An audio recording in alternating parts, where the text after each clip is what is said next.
Oke, Assalamualaikum warahmatullahi wabarakatuh. Melanjutkan materi pertemuan yang lalu, ya, tentang siklus akuntansi. Pertemuan yang lalu kita membahas siklus akuntansi sama dengan neraca saldo. Nah, untuk saat ini yang akan saya jelaskan yaitu siklus akuntansi melalui tahapan jurnal penyesuaian, ya, neraca saldo setelah disesuaikan sampai dengan terjadinya laporan keuangan. Ya, jadi untuk perusahaan, ya, ketika ada transaksi, ya, lalu ada penjurnalan, ya, lalu kita membuat chart of accounts, dan dari jurnal pindah kepada buku besar, ya, dari buku besar masuk ke neraca saldo, setelah itu masuk ke jurnal penyesuaian, ya, lalu neraca saldo setelah disesuaikan sampai dengan laporan keuangan. Oke, kita lihat di sini tentang jurnal penyesuaian, ya, materi di sini. Untuk jurnal penyesuaian merupakan proses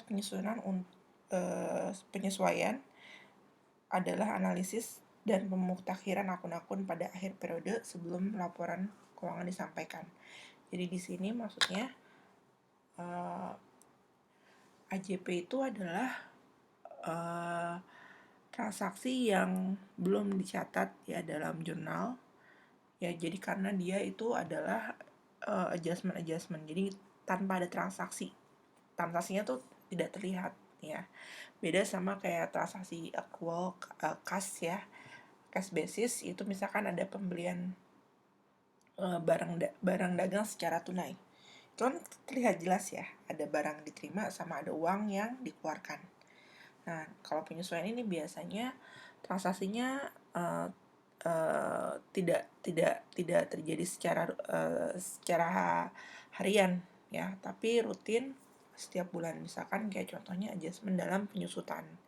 Penyusutan kan untuk mengadjustment penyusutan itu nggak ada transaksinya, tapi kita menggunakan adjustment sendiri, ya, bahwa barang yang kita beli seperti kendaraan itu disusutkan, ya, lalu ada AJP-nya, ada jurnalnya nanti JP untuk penyusutan, beban pada akumulasi penyusutan, ya.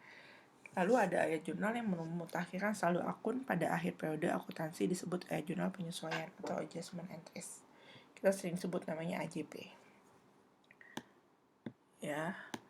Nah, ini jenis-jenis akun memerlukan ayat jurnal penyesuaian adalah sebagai berikut.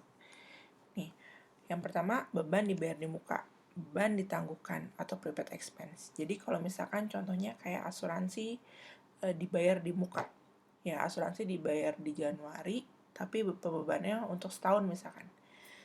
Nah, pada saat Januari kita bayar asuransi misalkan sebesar 120 juta, ya, itu jurnalnya adalah asuransi dibayar di muka pada kas.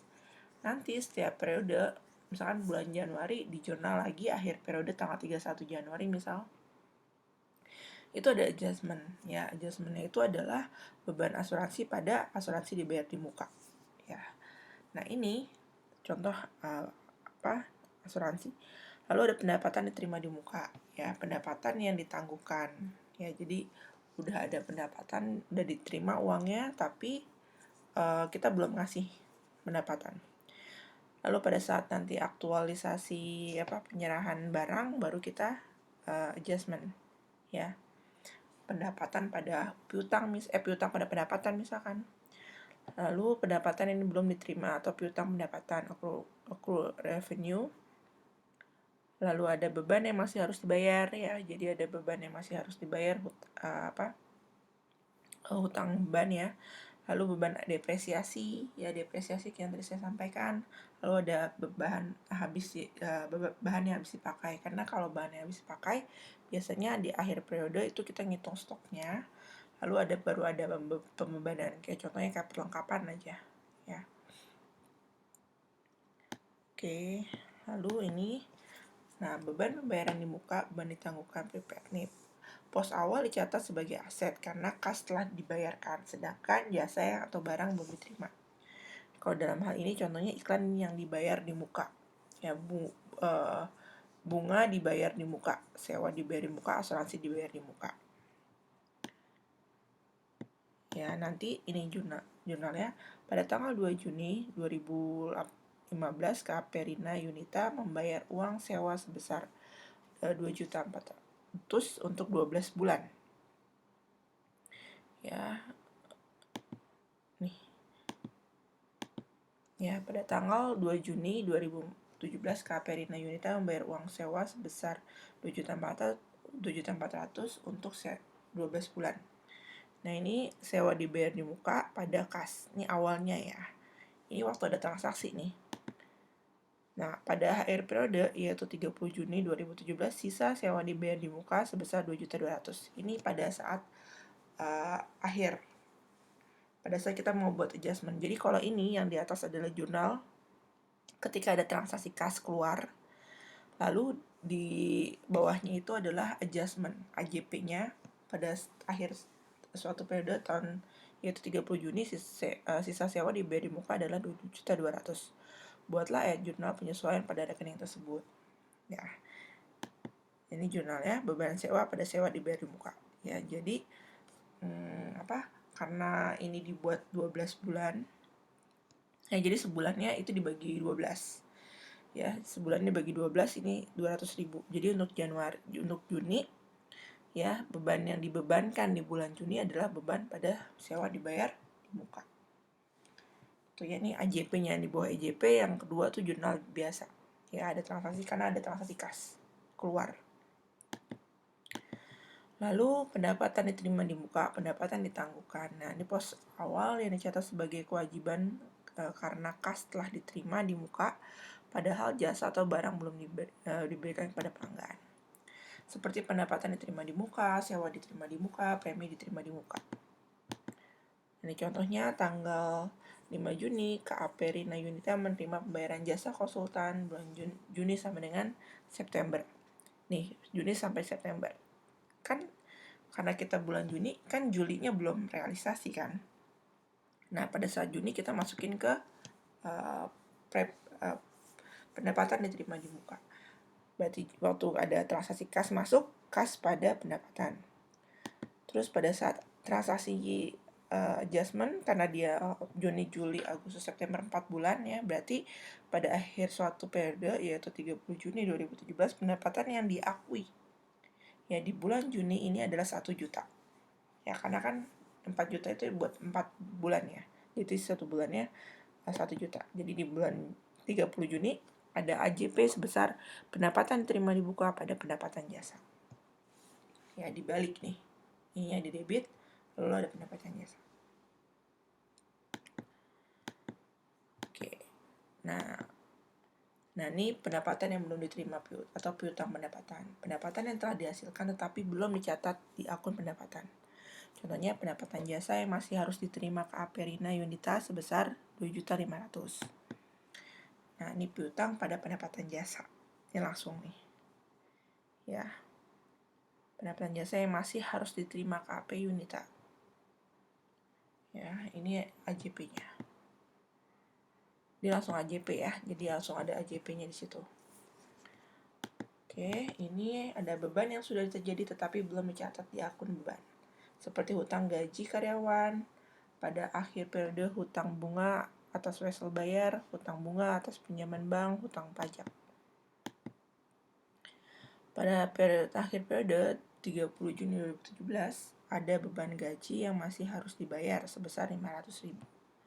Ya, mungkin ada gaji yang belum terhitung ya pada akhir periode, itu merupakan hutang. Ini merupakan AJP juga. Ya, jurnalnya adalah nih beban gaji pada hutang gaji. Gitu ya. Ini misalkan contohnya kayak pembayaran jam sostek biasanya ya. Jadi jam sostek itu kan bayarnya setelah bulan bersangkutan. Jadi misalkan Januari dibayarin di Februari. Ya. Berarti pada saat 31 Februari mesti ada adjustment ya, adjustment beban gaji atau beban asuransi jam sostek pada hutang jam sostek. Gitu, atau hutang gaji. Gitu ya. Nah, ini depresiasi Ya, proses pengalokasian beban disebabkan oleh pemakaian aset tetap. Ya, akun yang dikreditkan adalah akumulasi depresiasi, accumulated depreciation. Ya, akun akumulasi depresiasi merupakan akun kontra aset karena akun disebut dikurangi dari akun pasangan yang diraca. Ya, diketahui beban depresiasi kendaraan untuk periode ini sebesar 200.000. Jadi jurnalnya beban depresiasi pada akumulasi depresiasi. Itu ya. Ya, jadi aset itu yang kita miliki itu ada depresiasi. Kita men-adjust ya setiap bulan dia nilainya turun gitu. Makanya harus ada adjustment depresiasi, beban depresiasi kendaraan pada akumulasi depresiasi kendaraan. Oke ya. Nah, ini yang bahan yang habis dibakar. Beberapa beban tidak dicatat secara harian, misalnya seperti penangkapan, supply, yang akan memerlukan banyak ayat jurnal dengan jumlah yang kecil-kecil. Ya, oleh karena itu, pada saat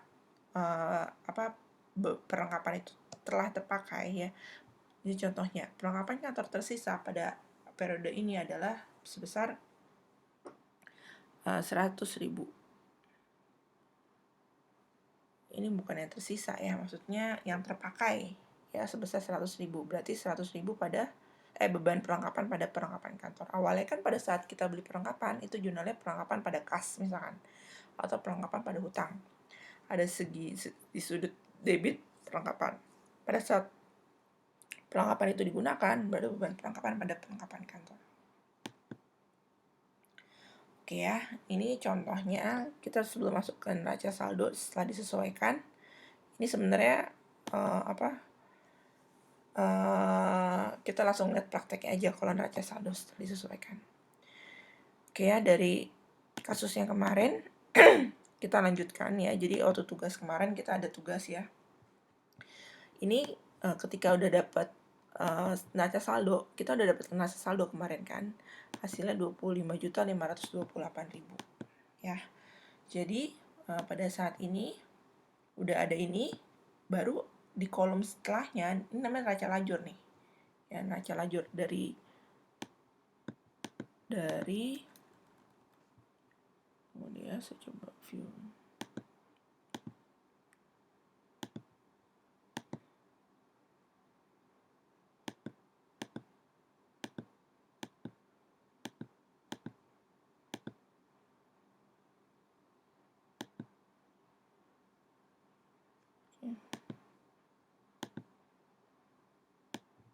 Nah, ini adalah kertas kerja atau neraca lajur dari kesini sampai sini ya. Ini saya buat seperti ini deh biar lebih enak lihatnya. Oke ya, ini neraca lajur. Oke, sebenarnya kemarin neraca saldo cuma sampai sini aja kan ya, sampai merah ini. Nanti kita buat neraca lajur tuh worksheetnya lebih panjang ya. Dibentuknya seperti ini ya, ada neraca saldonya, ada adjustment. Ini adjustment itu bisa dilihat diartikan AJP, jurnal AJP. Terus masuk ke neraca saldo setelah disesuaikan. Neraca saldo setelah disesuaikan adalah penjumlahan neraca saldo ditambah adjustment ya. Lalu laporan laba rugi. Laporan laba rugi itu ya, ini pendapatan ke bawah dipindahin nanti ya. Kita coba lihat. Lalu ada neraca. Neraca tuh poin 1 sampai 4. Itu ya. Nah, sebenarnya seperti ini ya. Jadi nanti ya kita buat di sini. Nih, ini contohnya ketika di soal yang kemarin kita tambahkan ya. Jadi saya menambahkan soal ya. Nih, akhir bulan pada transaksi yang ada transaksi yang belum dicatat. Jadi transaksi yang kemarin yang kita udah di jurnal ini semuanya ini di keterangan soal ya atau keterangan transaksi ada beban PPh 21 yang masih harus dibayar sebesar 150 ya, beban PPh 21 yang masih harus dibayar. Jadi itu belum di jurnal tapi ada adjustmentnya nih 1 sama 2, beban PPh 21 yang masih harus dibayar sebesar 150.000. Kita buat ayat jurnal penyesuaian sebesar beban PPh 21 karyawan pada hutang PPh 21 karyawan. Karena kan bebannya belum dibayar. Ya, kalau beban belum dibayar masuknya ke hutang karena ada kewajiban yang harus kita bayar. Ya, lalu kita masukkan ke sini beban 150 nih debit ya di AJP ya, kolom AJP. Jadi semua adjustment, transaksi adjustment masuknya di kolom AJP. 150 beban PP21 pada utang. Utangnya di kredit sebesar 150.000. Gitu ya. Lalu ada jurnal piutang. Lalu nomor 2, pendapatan kredit yang belum diakui sebesar 1 juta.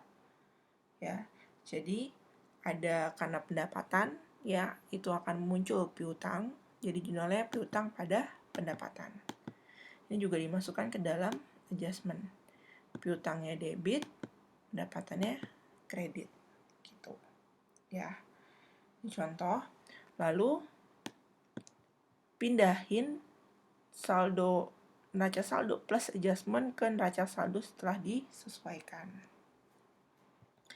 Ya, ini kalau yang kas kan nggak ada perubahan di adjustment ya, berarti lanjut.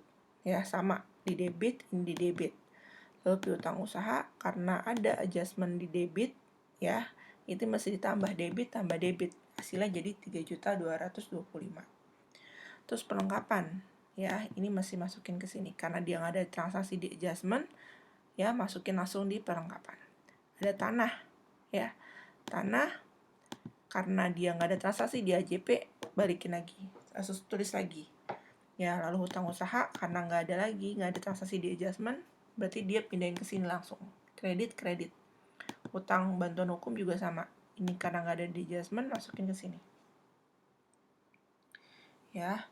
Terus hutang PP21 juga sama ya, karena dia nggak hutang PP21 nambah akun nih kita ya, karena tadi ada transaksi hutang, kita tambah akun di 213, masukin ke sini hutang PP21 150 gitu ya. Lalu ini ada modal nggak berubah ya, masukin sini. Terus ada prive ya, nggak berubah, masukin ke sini. Pendapatan hukum ya, kan ada pendapatan di sini ya, kita tambahin di sini, masukin ke sini. Oke ya, nih tambahin ini. Itu 5 juta tambah 1 juta, yaitu 6.953. Oke. Terus beban gaji ya, beban gaji karena nggak ada transaksi ya, masukin lagi aja. Yang nggak ada transaksi AJP semua masukin sesuai sama nilai yang neraca saldo. Kalau debit di debit, kredit di kredit ya, sampai dengan beban bantuan hukum sama. Lalu ada beban PP21, kita nambah akun ya. Ini sebenarnya boleh di bawahnya ya, kalau kalian udah tulis pakai buku tulis, ini bisa taruh di bawahnya aja, nggak apa-apa. Jadi ada hutang 21 sama hutang beban. Nah ini beban PP21 masukin di debit, ini naruh di sini. Beban lain-lain juga karena nggak ada transaksi masuk ke sini. Nah, neraca selalu disesuaikan, ini hasilnya harus balance. Ya. Ini ya, ininya sama 26.676, 678. Terus ini juga sama 26.678. Saya ulangi ya, jadi kalau neraca saldo itu adalah penyumbuhan dari neraca saldo setelah disesuaikan adalah penyumbuhan dari neraca saldo plus adjustment. Masukin ke sini. Lalu ya, kita lanjutkan neraca saldo ini. Lalu kita buat kolomnya laporan laba rugi. Laba rugi ini adalah akun-akun yang ada di laba rugi ya, dari mulai pendapatan sampai beban akhir ya. Semua pendapatan beban itu masukin ke kolom laba rugi, pindahin aja. Jadi kalau misalkan di pendapatan ini kredit 6.953, masukin ke sini. Ini juga sama, beban gaji di copy lagi, masukin ke sini gitu. Nah ini pasti ada selisih ya, selisih ketika pendapatan lebih banyak dari beban, itu ada labanya ya, ada laba sebesar kalau pendapatan lebih besar dari laba rugi, ini ada labanya. Ya, berarti kalau ini berarti labanya 2.328.000 gitu ya. Nah, inilah kolom laba rugi ya. Masuk ke kolom neraca. Ya, kolom neraca juga sama, pindahin akun-akun neraca ke kolom neraca. Akun-akun neraca tuh ada kas, piutang ya, kas, liabilitas sama modal. Kalau di akun di sini ada kas, piutang, perlengkapan tanah ya, dimasuk di debit semuanya. Terus hutang masuk di kredit semuanya. Plus modal juga masuk di kredit dan price masuk di debit. Dipindahin akun-akun yang ada di laporan posisi keuangan, pindahin semua ke kolom posisi keuangan. Nah, ini juga pasti akan ada selisih. Nah, selisih laba rugi harus sama seperti selisih yang ada di neraca. Gitu ya. Kalau misalkan aset lebih besar daripada debit lebih besar, ya kondisi ya neraca yang debit ini lebih besar daripada yang di kredit, berarti dia laba gitu. Nah, udah sampai sini, nanti ini namanya worksheet nih. Ini worksheet kan udah jadi neraca lajur, kalian buat neraca lajur seperti ini. Terus baru masuk ke laporan keuangan ya. Nah, laporan keuangannya buat seperti ini. Oke. Ini yang akun pendapatan masukin semua, akun laba rugi masukin semua di sini, pendapatan plus beban. Akun laporan posisi keuangan masuk ke sini. Ya, jadi akun yang neraca saldo laba rugi ini semua dibuat laporan laba rugi seperti ini. Ya kan, laba ruginya ini. Terus neraca laporan posisi keuangan, neraca atau posisi keuangan.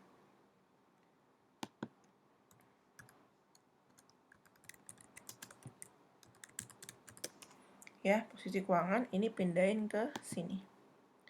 Ya, ada aset, liabilitas. Aset masukin ke sisi aset, liabilitas dan modal di sini. Nanti hasil laporan, hasil neracanya pasti balance. Gitu. Ya, saya nih gabungin laporan perubahan ekuitasnya saya gabungin masukin ke laporan posisi keuangan. Gitu. Jadi ada modal dikurangin price ditambah laba tahun berjalan. Ini berasal dari sini. Gitu ya. Oke, semoga penjelasannya cukup. Jika ada pertanyaan nanti bisa japri ke saya. Oke, terima kasih. Wassalamualaikum warahmatullahi wabarakatuh.